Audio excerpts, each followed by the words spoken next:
Alô, pessoas! Olha eu aqui de novo com mais um episódio do Input, né? Nosso conteúdo audiovisual aqui da Prompt, a newsletter que eu digo que é a melhor, né? No conceito de quem? No meu conceito, né? Mas estamos aqui hoje com mais um grande convidado, tá? Estamos com o Robson Tigre, que é um especialista em causalidade, né?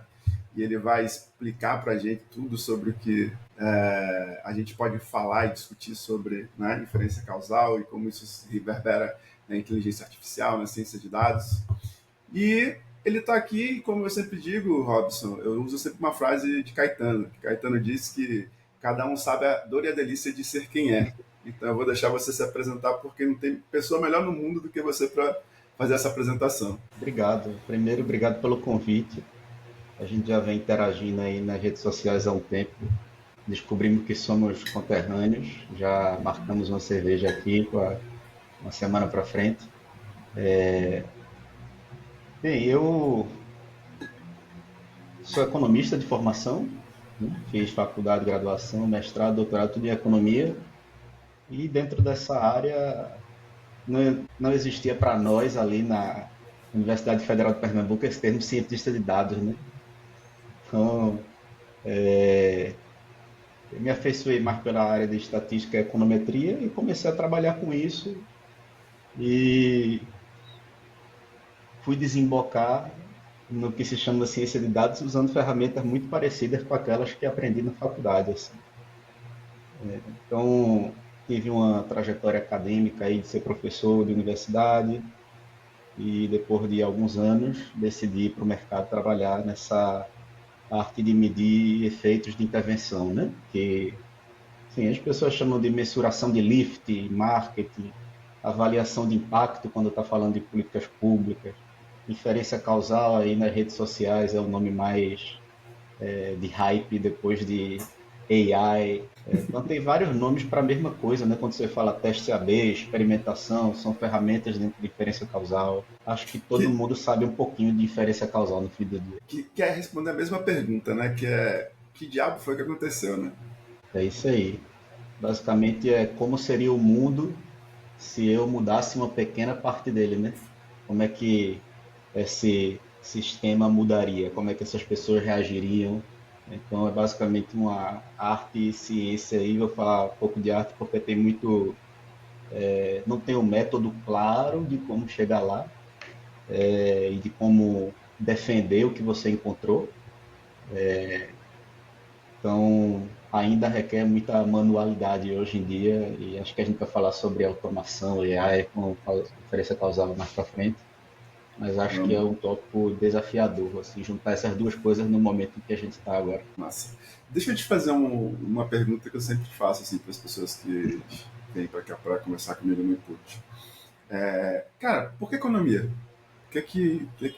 Quando foi que você decidiu assim? Eu sei que às vezes é uma pergunta difícil, mas é porque o que acontece? A gente sempre tem uma visão linear de formações, né? Ah, então, sei lá, o cara de ciência de É, dados ele deve ter estudado computação, por exemplo, né? E aí eu faço essa pergunta porque o Theo, que eu te falei, que a gente conhece, ele é estatístico, né? E aí, por conta de ele me contando que por conta de um estágio dele, que uhum. ele, né, abraçou a questão da ciência de dados. E você? Por que economia e quando foi que isso transacionou para você daquilo que era o cerne da profissão de economia para a ciência de dados? Boa pergunta. Há umas semanas atrás eu estava falando de sorte no LinkedIn, né? Porra, então, oportunidades muitas vezes não tem a ver com mérito, ou, ao meu entender, a maior parte das oportunidades não tem a ver com mérito, tem a Eu, ver com. eu vi esse seu post fantástico. Foi de uma outra pessoa que falou sobre e você comentou, não foi? Obrigado, foi Rafael, o colega Rafael Isso. lá, fez um Concordo post muito plenamente com bacana. aquilo que não tem linearidade na vida. Concordo plenamente com Pois isso. é. Então, economia foi um golpe de sorte, assim, que eu acabei me identificando, mas o primeiro vestibular, assim, foi para gastronomia, quando abriu aqui na Universidade Rural, a Federal Rural, né? E aí eu não passei, era assim, concorrência como se fosse de medicina quando abriu. E ainda bem, porque hoje eu vejo que era um hobby, não alguma coisa que eu queria fazer profissionalmente, né? Aí eu fui fazer cursinho para fazer arquitetura, que era a minha segunda opção, No meio do Robson, caminho. Foi. deixa eu interromper só um instante. Tu já viu aquela série Urso? Já vi. Já? Muito boa. Depois que tu vê ela, com certeza tu desiste também, né? De ter um restaurante e ser gastrônomo, né? Porque a minha Claro. sensação foi exatamente essa. Eu gosto muito de cozinhar e quando eu vi o urso, eu disse assim, gente, definitivamente é a pedra de cal na minha vontade de ter um Exatamente. restaurante ou cozinhar de forma profissional. Mas era só para fazer cedendo contigo. Boa. Tô esperando a próxima temporada, inclusive. Já saiu. É, já A saiu? terceira. A terceira Ah, saiu. sabia. A terceira não, desculpa, a quarta. Já tá no ar. Saiu tem 2 semanas ou uma semana, mais ou menos. Saindo daqui, vou acabar o expediente e ligar a televisão depois para Ah, assistir. Obrigado. nada. Aí, pô, fui fazer arquitetura, aí como comecei a ver análise combinatória lá em matemática no cursinho, né? Arranjo, essas coisas, aí eu, pô, isso é legal. Eu quero um negócio com mais matemática. Aí fui falar com um professor de matemática, ele disse, rapaz, em arquitetura não vai ter muita matemática e tal. É, por que tu não faz economia? Aí eu disse, porra, economia, não sei nem o que faz um economista. Aí cheguei em casa e falei pro meu avô, que é como pai para mim, que ia fazer administração. Aí ele disse, rapaz, faça economia também. Aí, porra, já é a segunda do dia, né? Então eu vou fazer economia. Aí fui fazer economia, odiei os 2 primeiros semestres, assim, aí no terceiro semestre, aí começou estatística um e alguma. Porque os cálculos são legais, mas quando começou a estatística foi que eu comecei a gostar mais, entendeu? Aí pronto, dali em diante eu emendei uma iniciação científica que era meio ciência de dados aplicada à sociedade, a problemas sociais, e aí emendei no mestrado, que foi um aprofundamento das coisas anteriores, no doutorado, e quando eu saí eu era um cientista de dados, só que não sabia disso, né? Não tinha esse nome assim. Então, Na prática de colocar para funcionar, por exemplo, aquilo que era uma demanda acadêmica que você tinha para a economia, você acabou aprendendo as ferramentas para poder fazer essa aplicação. E daí que você absorveu esse conhecimento. isso, exatamente. Deixa eu te dizer outro golpe de sorte também, até para dar um crédito que eu nunca dei a essa pessoa. É uma tia minha, que é como irmã mais velha, é cientista da computação. E na época ela. Não sei se tu mora aqui perto, não sei se tu lembra do ITES, uma escola de computação que tinha aqui bem antiga. Aí ele na Madalena, né? Aí ela prestou um serviço, tinha um crédito, e disseram, você quer fazer um curso? Ela me deu um curso, algoritmo estruturado e lógica de programação. Aí eu pensava, né, pô, eu quero ser cozinheiro, para que é que eu vou usar isso na minha vida, tal, não sei o quê. Aí fui fazer a contragosto, porque senão ia ser dinheiro jogado fora. Mas no final do dia isso ajuda muito hoje quando você pega um script e diz assim, pô, Total. como é que eu resolvo esse problema computacionalmente, né? Então, é tipo aquele filme Quem Quer Ser o Milionário, que todas os Total. eventos da vida do cara levam ele até certo ponto. Foi meio assim a trajetória. É claro que teve suor e Cara, lágrimas aí no meio do caminho, mas boa parte foi o acaso que ajudou. que ajudou. Não, eu concordo plenamente. Eu tenho uma história parecida. A minha vida, eu queria ser lutador. Eu sou faixa preta de jiu-jitsu É e mesmo? eu queria ser lutador. E fui para Salvador. Eu não sou daqui de Recife, eu sou de Salvador. E aí eu morava no interior da Bahia, fui para a capital, com o título de querer fazer uma universidade e tal. E, mas eu já treinava jiu-jitsu, já dava aula de jiu-jitsu e queria viver de jiu-jitsu. Só que o esporte ele é muito cruel, né? Você chega a um ponto que você não tem força se você não tiver ali, né? Quem segura a sua onda, tal, patrocínio, sei lá, família, algo do tipo. E eu já estava com muita angústia de querer ter uma independência e tal.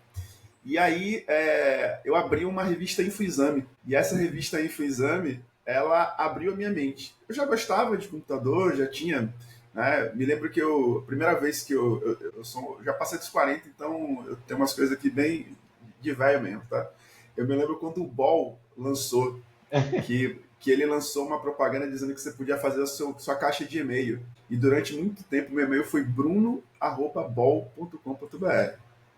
Porque no outro dia eu fui numa lan house que ficava perto da minha escola e fui lá e fiz o meu e-mail, né?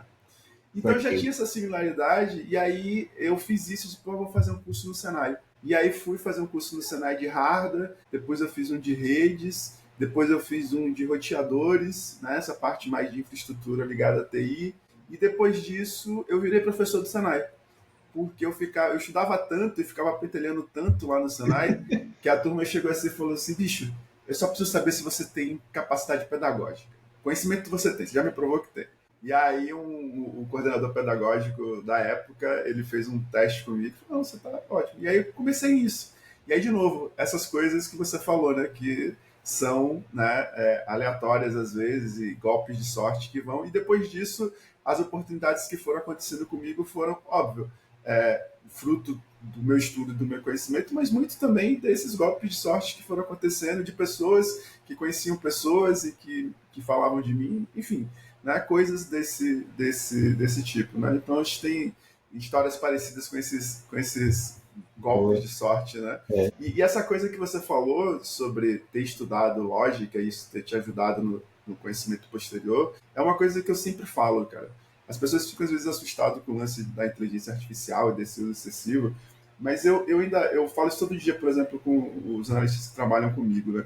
Que é muito diferente, por exemplo, eles usando a inteligência artificial para ajudar o trabalho deles, porque eles sabem exatamente quando ela erra, né? Eles sabem exatamente quando ela sai do tom de algo que eles precisam fazer, quando tem um cálculo que não é o mesmo, né? Que eles já estão acostumados a enxergar. E quando isso é usado, por exemplo, né, para uma pessoa que não tem esse mesmo domínio, né, que você tem a reprodução de lixo. Né? De acordo. E esses conhecimentos, então assim, eu acho muito fortemente que lógica vai continuar sendo um super conhecimento, mesmo que você não precise codar, mas você precisa aprender lógica de programação para poder saber fazer o seu vibe code, por exemplo, ou fazer qualquer outra coisa, né? Então, esse conhecimento eu acho super válido. E aí me explica uma coisa, Robson. Beleza.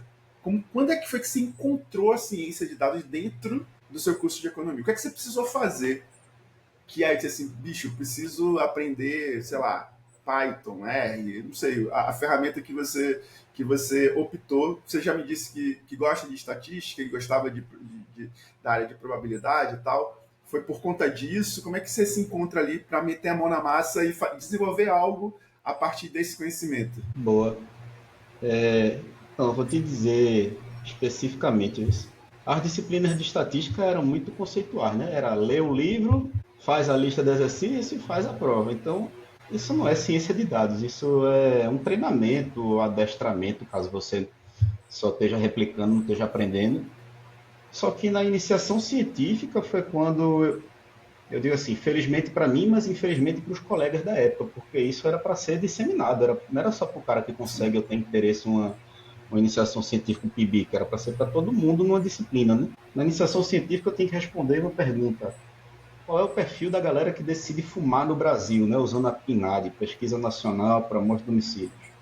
Aí tinha a edição lá de 2008 que tinha um questionário gigante sobre tabagismo e tal. Aí foi quando eu fui conectar as coisas que a gente aprendia no livro com, porra, como é o dado, como ele é feio, como ele é sujo quando você está olhando ele na tabela e tem milhares, centenas de milhares de linhas e você tem que tirar alguma inteligência daí. Né? Aí foi quando a professora Tatiane me deu um livro, me emprestou um livro que na época era um software chamado Stata, proprietário, é pago, né? Para eu aprender. Então ninguém usava R em economia, né? Eu fui aprender R só no mestrado, quando fui fazer a disciplina de econometria no departamento de estatística. Aí comecei a aprender R. Mas pronto, te respondendo especificamente, foi nesse momento aí de que eu tive que resolver problemas. Por isso que hoje, né, o curso que eu dei lá para a Universidade dos Dados, o livro que eu estou escrevendo, o curso que eu planejo dar no futuro, é tudo, meu irmão, toma a intuição aqui, agora resolve esse problema para tu ver que tu não entendeu e tu vai ter que reler a intuição e depois tu volta aqui tendo entendido e junta todos os pontos. Eu acho que a gente está saindo de dois extremos, né? O mundo acadêmico é toma, toma, toma teoria, não conecta com a prática. O mundo corporativo é toma, toma prática, mesmo que tu não entenda nada de teoria e tu sai interpretando tudo errado. Como tu falou, vibe coding, até estava falando para minha esposa essa semana. O Meli paga o curso AI para a gente usar a licença. Falei, pô, tenho pena do menino que está começando a carreira agora, porque eu não ia estudar se eu tivesse essa facilidade aqui. Eu ia pedir tudo para ele e quando ele cuspisse eu não ia entender se estava certo ou errado, ia dar enter e ia seguir com a vida. Então, e aí tu isso, cara. subiu um código lá no Meli que acabou com a carteira de fidelizados, por exemplo, porque não teve uma revisão, entendeu? Quem estava lá não sabia que determinada função ali, por exemplo, derrubava tal coisa. Graças a Deus, lá tem um time de higiene AI que filtra tudo dessas ferramentas para que não seja possível alterar repositórios e tal. Então, existe. Mas no dia a dia eu não sei quão conscientes as pessoas estão de que, porra, aprenda um pouquinho da estatística, pelo menos, para você saber onde isso aqui está errado. Né? Não, cara, eu acho. Eu sou a pessoa, por exemplo, eu vejo muita gente, por exemplo, demonizando coisas, né, que a inteligência artificial vem trazendo, que facilitam, né, que dá e que empodera as pessoas de algumas ações, né? Ou vibe code, ou frameworks, né? Sei lá, como o N8N, por exemplo, que ajuda essa parte de automação ou de construção de agentes e tal. A única coisa que eu digo é que, cara, existe coisas e coisas. Então, essas aplicações vão servir para um certo tipo de grupo de pessoas e para certos tipos de aplicações. Para outras, aplicações robustas, gigantes, grandes, eu vejo dificilmente, num curto espaço de tempo, né, isso não sendo feito de outra forma ou não sendo feito por supervisão de profissionais que tenham conhecimento tácito daquilo. Né? De acordo. Ontem, por exemplo, um colega ele estava com duas tarefas. Aí ele disse assim, cara, eu preciso resolver isso, preciso resolver isso. Aí ele botou o curso para resolver um problema para ele, de um código lá, e foi fazer outra coisa. Aí quando ele terminou, o curso já tinha terminado. Aí ele começou e disse, não, deixa eu olhar isso aqui. Aí quando ele olhou, os 3 blocos finais, ele tinha errado. Né? E aí ele foi lá, mexeu, pronto. A função daquilo que era ganhar tempo para ele Está foi cumprido aí, né? tá cumprida, né? E a função dele, que é ter a capacidade de resolver aquele problema, está cumprida também, porque ele soube usar a ferramenta para isso, né? Meu velho, e aí pegando já nesse papo, explica para mim o que é causalidade. Tá? O que é que eu tenho na minha cabeça primordialmente, tá? Que casualidade é tudo aquilo que a gente atribui a algo que a gente acha que é, né? Então, por exemplo, tinha um site que eu não me lembro agora, que ele tinha várias estatísticas de causalidades que eu acho maravilhosa. E a melhor de todas, o aumento de suicídio nos Estados Unidos quando havia, né, o aumento dos filmes de Nicolas Cage. Né? Então, quando o Nicolas Cage lançava mais de um filme no ano, essa métrica acompanhava junto, né, com essa quantidade. Então, essa é a minha perspectiva sobre causalidade. Aí você me disse se eu estou muito longe, muito perto, e aí eu queria te ouvir um pouco. Vamos lá. Tem um livro que acho que a gente vai falar sobre isso mais pro final, mas eu vou antecipar aqui. É o livro do porquê. Né? É um cara de ciência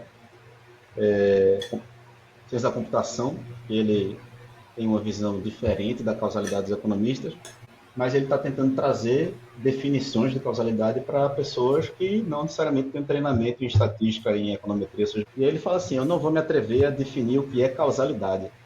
Né? Eu vou dizer como é que você pode responder perguntas que busquem causalidade. Né?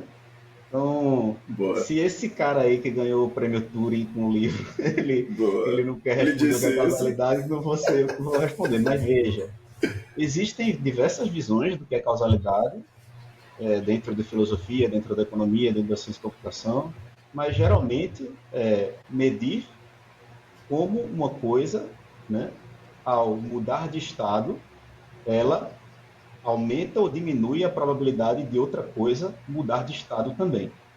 Tá? Então, por exemplo, eu tomar uma vacina versus eu não tomar uma vacina altera a minha probabilidade de morrer de Covid, por exemplo. Certo? Eu posso tomar a vacina e morrer, eu posso não tomar a vacina e não morrer, né? Eu posso não tomar... Então, tem vários estados, mas o que importa para a causalidade é que um evento ele altera a probabilidade do outro acontecer. Né? E veja que eu não estou dizendo que o aumento de um está associado ao aumento ou diminuição do outro. Não, não está associado. Ele causa, né, uma alteração na probabilidade do outro.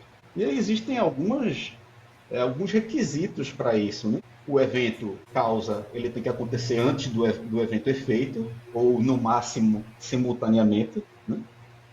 Então, essa questão da temporalidade. E dentro de cada visão filosófica existem vários outros requerimentos. O mais comum deles, o que permeia todos os outros, é que não existe nenhum outro fator que eu não esteja observando que também está alterando essa probabilidade de o evento que sofre o efeito acontecer ou não acontecer. Tá? Por Então, no final exemplo, do dia, vai. é aquele lance, por exemplo, de duas coisas que são influenciadas, por exemplo, pela temperatura quente. Né? Isso, Sei lá, a subida de tomar sorvete e, ao mesmo tempo, a compra de, sei lá, de remédio para desidratação, por exemplo. Né? isso. Se eu juntar aqui, puta, então quer dizer que se o sorvete sobe, né? E se as pessoas ficam mais desidratadas, logo tomar sorvete causa desidratação. Perfeito, E o ponto não é esse, o ponto é que ficou mais quente para todo mundo e tem gente exatamente. que vai tomar sorvete e tem gente que não bebeu água. Isso, perfeito. Esse é um caso do terceiro fator excluído, ou terceiro fator não observado. Você está observando duas coisas se comportando ali de forma similar, né? Como o aumento de sorvete, mais aumento na demanda de remédio por desidratação, de soro, seja o que for. Mas você não está. Você tem um terceiro fator que está influenciando, que é a causa desses dois, é a temperatura. Né? Então, muito quente, a galera vai para a praia, toma mais sorvete, mas ao mesmo tempo pega insolação, fica desidratado. Então, tu não observou uma das duas coisas. Não está dentro da definição de causalidade. Outra é essa do filme do Nicolas Cage, Suicídio. É difícil acreditar que uma coisa cause a outra. Né? Porra, A outra. os filmes são tão ruins que o cara chega em casa e o estado de humor dele é difícil isso ser uma hipótese válida. Então, isso aí é uma correlação espúria que chama, né? São duas coisas que por acaso andam juntas, ou pode ser um terceiro fator que influencia as duas também, que seja a real causa, né? Sim, eu não sei se você concorda com isso, mas eu sempre digo que o acaso ele é mais repetido na vida das pessoas do que a determinação. Mais coisas que a gente acha que é mera algo que ocorreu de forma a não ser esperada, ele é mais comum, por exemplo, né? Sei lá, eu estou passando na rua e aquela coisa que você está conversando com uma pessoa assim, um carro verde, né? E aí a pessoa diz assim, é um carro verde. Rapaz, passou aqui, nunca tinha visto um carro verde passando aqui. Aí daqui a pouco, pô, de novo um carro verde? Pô, quer dizer que essa rua só tem um carro verde. O problema não é que o carro verde não passava, é que ninguém nunca prestou atenção porque não era um fato, né? Um fato a ser prestado atenção até aquele dado momento, né? De Existem essas acordo. dissonâncias a partir desse tipo de visão, né? Ou eu estou enganado sobre essa perspectiva do que é a visão de causalidade? 100%. E essas você perguntou o que era a causalidade, e agora a gente vai mais para uma definição do que é inferência causal, que é justamente separar as relações de causa e efeito. É para que a gente evite vieses como esse que você falou. Então, tem um livro muito conhecido chamado Pensando Rápido e Devagar, de um cara que foi prêmio Sim. Nobel em Economia, mesmo sendo psicólogo, Daniel Kahneman, e ele fala assim, pô, vou parafrasear, não lembro bem a frase como era, mas a mente humana ela é tão programada para buscar relações de causa e efeito que ela acaba se seduzindo por coincidências. Tipo, o ser humano ele não consegue resistir ao fato de ver coincidências e aceitar que isso aí aconteceu por acaso. Ele quer atribuir uma relação de causa a isso, né? Isso aqui foi causado por um outro evento, quando não necessariamente é. Então, acho que esse ramo da ciência, ou da ciência de dados, ou como queira chamar, ele tenta nos blindar disso. Né? E essa coisa do viés, né? É uma coisa muito comum que a gente tem na nossa perspectiva, né? Principalmente quando você, por exemplo, já trabalhou com áreas de marketing, já trabalha com áreas de marketing, produto. Tem uma coisa que a experiência às vezes leva a gente a ter uma perspectiva, né? Sei lá, um determinado público, né? Tal produto é um produto de determinado público, né? Público feminino ou um público masculino, né? E esses vieses acabam também trazendo essa perspectiva, né? Essa causa. Então, sei lá, vamos dizer que se você pensa, por exemplo, em produtos de higiene facial, por exemplo, né? Você tem ali um viés muito de um preconceito de uma relação social, por exemplo, de que um homem que não é um produto para um homem porque, né, um homem não vai, né, tá parando para fazer, sei lá, o que chamam né, de skincare, por Skincare. exemplo, né? Skincare, né? E esses comportamentos, por exemplo, eles influem nessa perspectiva, né? Nessa visão, nesse tratamento que você dá sobre causalidade. Eu não sei te responder. Nesse caso, eu acho que é uma questão mais de segmentação, né? Quando a gente olha para qual tipo de público que consome qual tipo de produto, geralmente a gente usa informações do passado e atribui que tudo mais está constante. A gente só quer classificar ali, a gente não quer separar. Pô, então, se o gênero de Robson hoje a gente atribuísse um gênero feminino para ele, ele se encaixasse como uma mulher na sociedade, né? Isso causaria ele buscar produtos de skincare com maior probabilidade, né, para ver se é uma questão do gênero ou se é uma questão fora da biologia, mas sim dentro da cultura, dentro do estereótipo de mulher, do que a sociedade espera por uma mulher. Então, existe o ramo da classificação dentro do machine learning associativo, que olha as correlações, e se encarrega mais dessas questões. Existe o ramo da causalidade, que geralmente se pergunta, pô, e se tal coisa mudasse? E essa coisa não necessariamente precisa ser factível de mudança, como, por exemplo, transformar hoje Robson em uma mulher completa, né? É possível fazer uma reassignação de gênero e tudo mais, mas não é Sim, possível fazer um experimento com isso. Eu não posso escolher pessoas aleatoriamente para fazer isso para ver o que muda no futuro. Então, entendi. não sei te responder essa Não, última coisa. eu acho ótimo que você não saiba mesmo, não. Eu acho ótimo quando as pessoas que eu converso não sabem, porque é exatamente, a ideia é exatamente essa. E uma coisa que eu falo, gente, tá tudo certo. Né? As pessoas às vezes ficam sempre preocupadas com isso, mas fica tranquilo.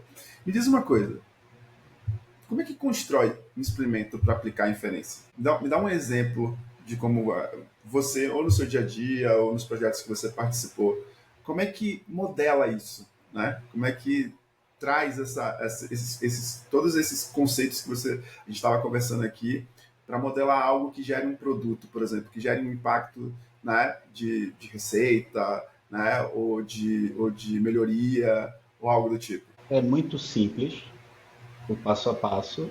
O complicado é a implementação disso. Mas eu começo lá no livro explicando que inferência causal é muito mais um exercício lógico, né, e de cenários alternativos que você possa imaginar, do que um exercício estatístico, né? E isso não sou só eu que estou dizendo, tem vários livros, inclusive esse livro do porquê que eu te falei. É muito bom, inclusive. Então, o primeiro de tudo é você saber qual pergunta você quer responder, né? Que a gente pode chamar uma pergunta causal. Então, vai que na tua empresa, teu chefe está dizendo assim, Bruno, eu quero que tu meça em quantos por cento aumenta o uso do nosso aplicativo se eu lançar tal feature aqui. Né? Um aplicativo, por exemplo, o WhatsApp, quanto aumenta o uso do WhatsApp se eu lançar uma feature de traduzir o áudio em texto. Então, isso aí é uma tentativa de elaboração de pergunta causal. Tá? A gente tem que traduzir ela numa coisa mais específica. Mas o que ele está te pedindo é basicamente, escolhe um KPI, né? Ou seja, um indicador. Aí tu vai dizer, já sei, o indicador que eu quero entender aqui é taxa de engajamento no uso do aplicativo. Quanto tempo o cara fica ali no aplicativo conversando ao longo do dia. Esse vai ser o KPI que eu quero ver se aumenta em função de lançar essa feature aí, que é de traduzir um áudio do WhatsApp em texto. Beleza? Então, já sei qual é a suposta causa, né, que é a feature nova, a funcionalidade nova. Já sei sobre qual KPI eu quero medir o efeito, que é o tempo de uso do aplicativo. Né? É, eu agora tenho que entender junto com o negócio porque tempo de uso é um indicador bom. Né? Não necessariamente o cara passar mais ou menos tempo no aplicativo é bom ou ruim. Né?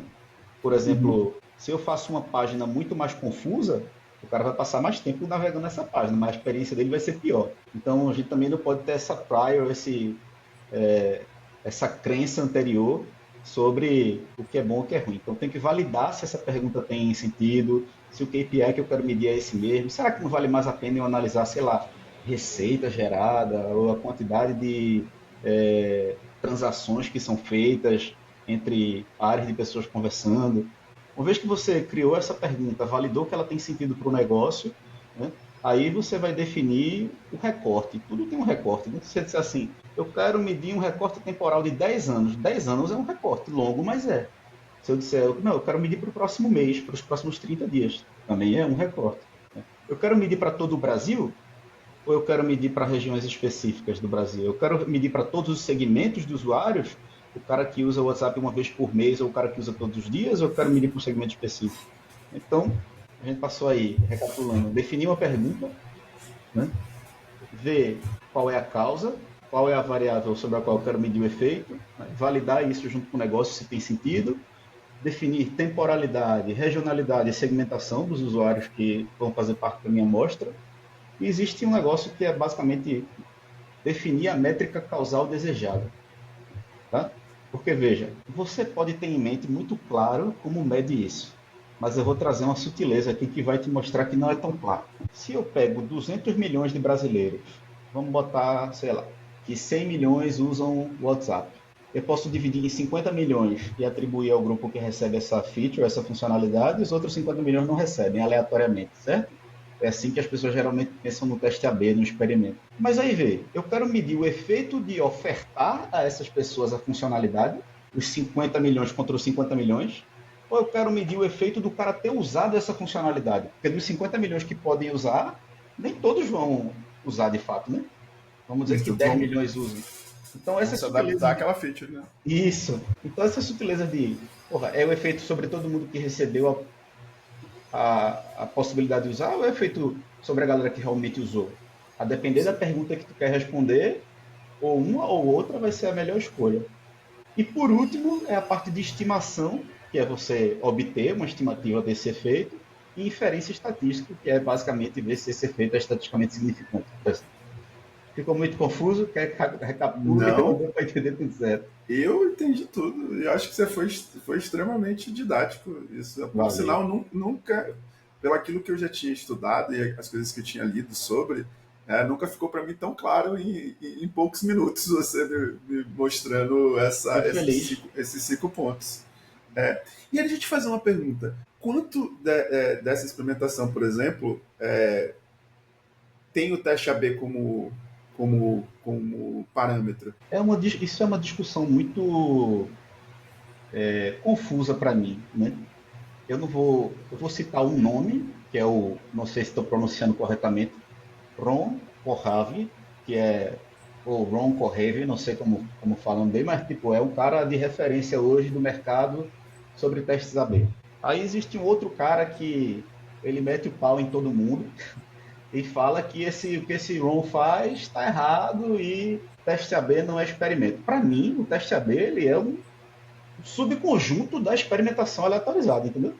Sim. Então, eu posso fazer um teste AB, eu posso fazer um teste A, B, N, né? Porque A é um grupo que recebe uma coisa e B geralmente é um grupo que não recebe essa coisa. Mas eu posso ter mais de a opção de receber ou não receber, eu posso ter mais coisas, né? Eu posso ter 5 categorias de produto diferente e dar uma categoria para cada grupo. Então eu vou ter um teste A, B, C, D, E. Eu posso ter uma experimentação fatorial, né?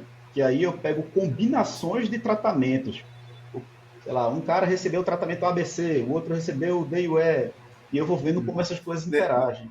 Nesse exemplo que você deu, por exemplo, do WhatsApp, por exemplo, a feature era áudio, né? Mas a feature, tem uma feature nova também que é vídeo, tem uma feature nova também que, sei lá, é live. Então eu espalho essas três e, sei lá, quero saber dessas três features qual as pessoas estão passando mais tempo se utilizando, por exemplo. Né? Boa. E aí já é um teste, por exemplo, desse que você falou que é um ABN, por exemplo, né? Pode ser, pode não ser.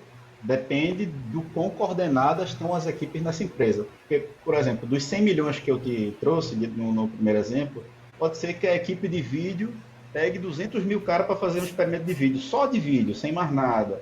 A equipe de áudio pegue outros 200 mil, entendeu? Os experimentos não têm sobreposição. Quem recebeu uma coisa não recebe mais nada.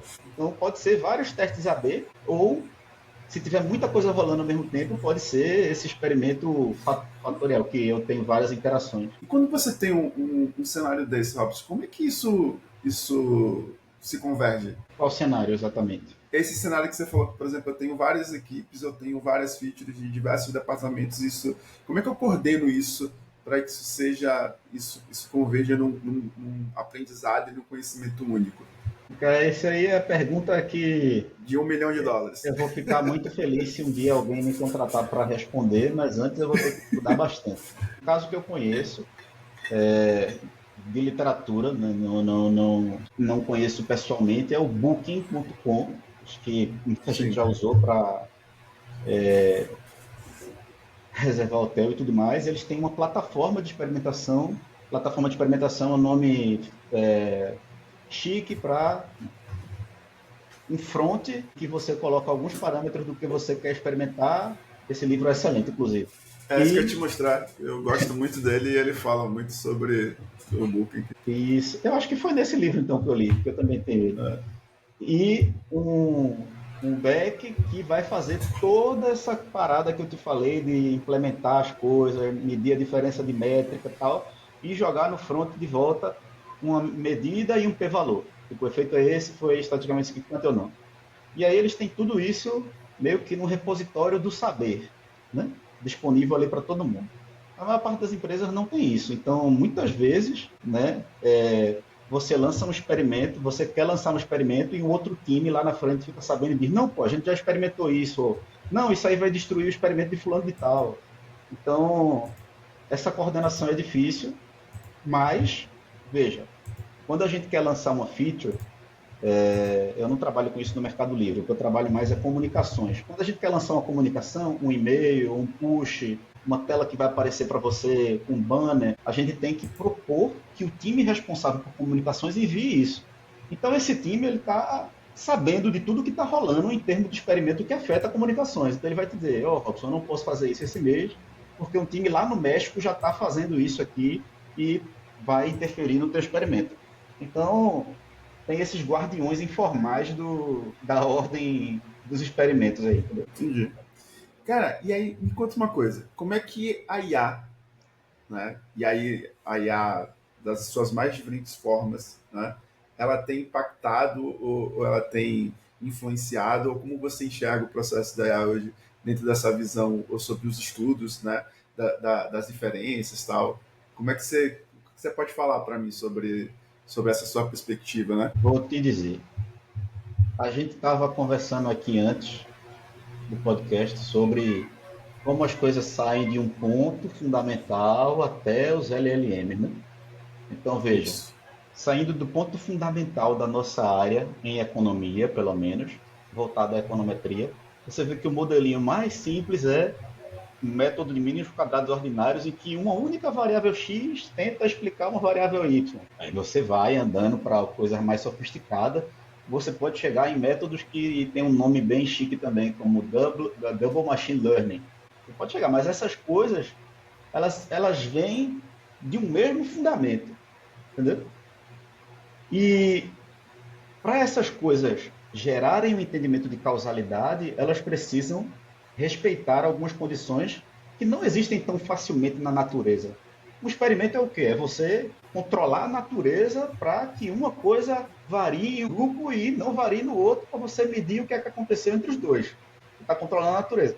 Mas se você sai desse cenário de experimento, pega o dado histórico lá e aplica ou o OLS ou o Double Machine Learning, ele vai te dar resultados errados. A diferença é que o OLS vai te dar um resultado errado e o Double Machine Learning vai te dar um resultado errado, mas errado mais precisamente. Duas vezes, né? Se é dobro, é duas vezes errado. Exatamente, você vai achar que está abafando. Então, veja, os LLMs, eles são um pedaço do machine learning, pelo meu humilde entender, que não deixa de ser um modelo de predição que usa as coisas que eles aprenderam na natureza para tentar explicar ou prever como deveria ser a resposta. Então, no final das contas, você saiu de um Fusquinha lá do OLS para a Ferrari, sendo que essas duas coisas vão chegar em um ponto que não é o que você quer chegar. Né? E por quê? Porque o dado sozinho, aí eu volto novamente para o livro do porquê, que eu virei fã desse livro. Né? Eu acabei de comprar aqui. Foi maravilha. Ele diz assim: o dado é burro. O dado é burro. O dado não consegue te explicar nada sobre causalidade se você não criar uma forma fundamental de como pensar sobre a causalidade. Então, pegar o LLM e aplicar ele a um dado não vai extrair muita informação. Agora, Robson, existe uma forma do LLM ser causal um dia?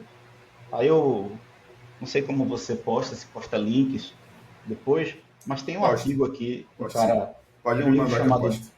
Boa. Tem um livro chamado The Effect. Se é um livro bom sobre férias causal, eu sempre recomendo. Esse cara é autor de um artigo que ele mostra que os LLMs não conseguem discutir causalidade e acertar entre si como os especialistas em medicina, né, em epidemiologia acertam. Então, na época que foi escrito, em 2024, os LLMs não tinham essa capacidade de agir como um repositório de causalidade. Entender o que a pesquisa falava sobre uma área e prever como seria determinada situação ou criar um modelo estrutural da causalidade para responder aquela pergunta. Nick Huntington Klein é o nome desse cara, depois a gente escreve aí embaixo. E aí veja, como é que a AI poderia ser causal? Se a gente ensinasse ela a responder as perguntas causais. Então, eu não acho que a gente está muito longe de chegar nesse ponto. Mas eu sou um Zé Ninguém sobre inteligência artificial. Eu sou só um cara, um economista qualquer aqui, dando minha opinião. Mas, no dia que os LLMs puderem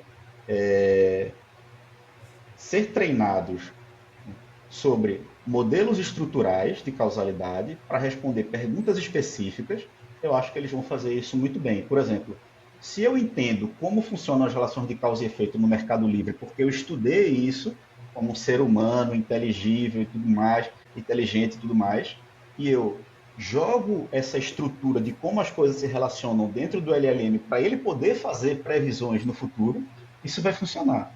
Agora, ele por conta própria fazer tudo isso, né, sem ser treinado a pensar dessa forma, não é possível. Ele não é uma máquina de pensar em causalidade ainda.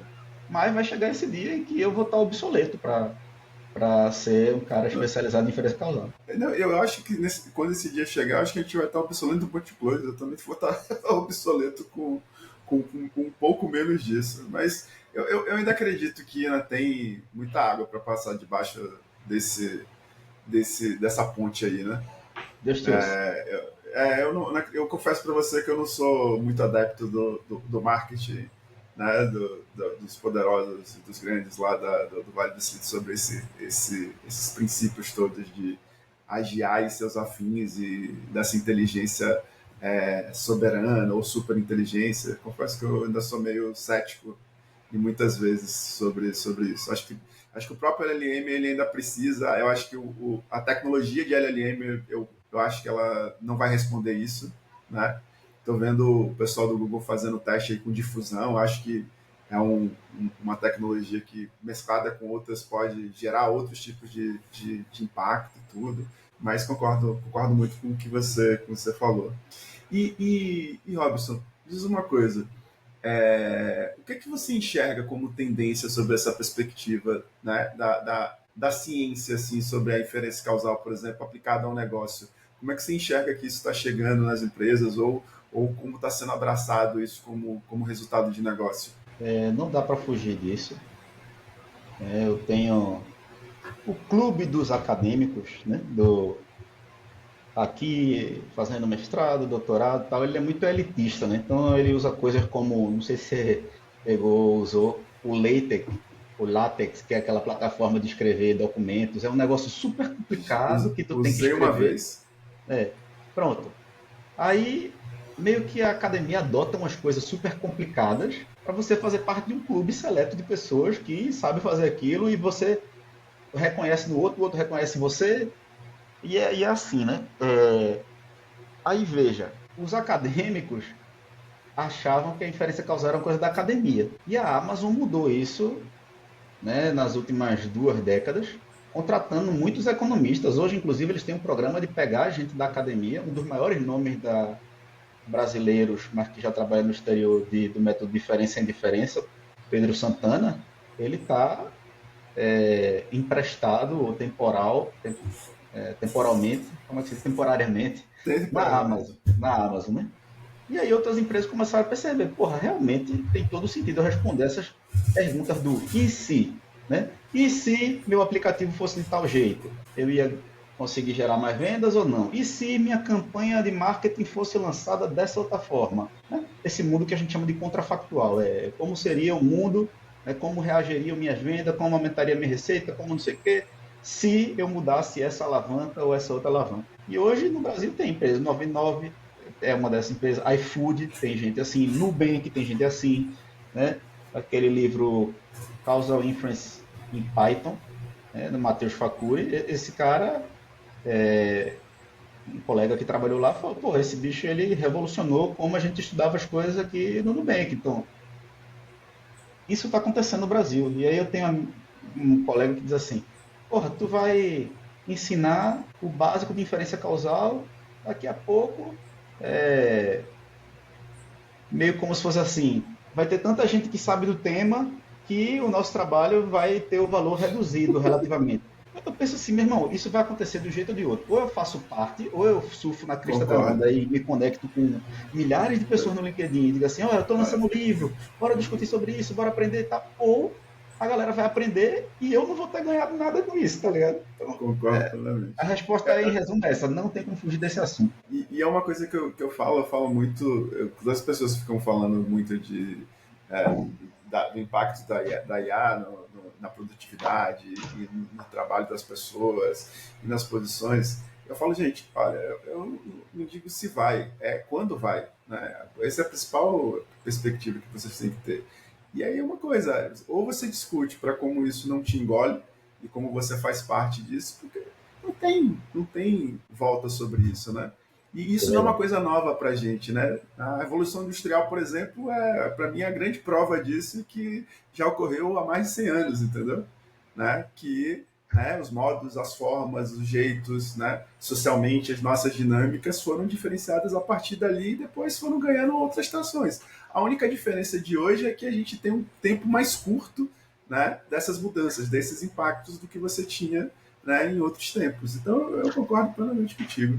Meu Tem a velho, galera só um ponto aqui. Lembra pode na falar, pode escola não falar. tinha o ludismo, né? O ludismo, o evento lá na Revolução Industrial, a galera ia lá e Sim, destruía as máquinas e tal. sim, Não vai total. funcionar mais, porque as máquinas agora não são mais físicas, né? Tipo, você não pode Puta, chegar lá e dar uma porretada no OpenAI, no poder do exatamente. OpenAI. Porque tá tudo onde? Na nuvem. Que nuvem é essa?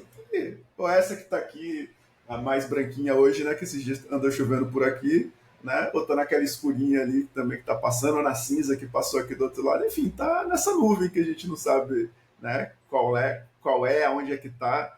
Né? Se você for hoje tentar adivinhar, por exemplo, meus dados estão aqui no Brasil. Tá, mas tá onde? Tá onde? Né? Aconteceu um terremoto, tá onde? Tá em São Paulo. O terremoto pegou em São Paulo, então, portanto, né? Não, mas parte dele, né? Tem uma cópia dele em Singapura, tem outra parte, metade nos Estados Unidos. Então, realmente não tem como, né? Você não tem como. Então, você tem que se juntar e saber como é que você se adapta a ele, e é isso. Então, né? Vamos nessa. Meu velho, estamos chegando aqui no nosso tempo. Queria agradecer demais a você por esse papo. Aprendi muito hoje, né? Trocando essa ideia contigo. E sei que a turma que está ouvindo aqui da Input também deve ter adorado essa conversa contigo. E aí, o que eu queria? Que você indicasse. A gente já indicou, já falou aqui de vários livros, né? Você já falou do livro dos porquês, que eu mesmo já comprei aqui, porque me interessei muito pelo tema. E aí me indica pra gente um livro, um podcast, tá?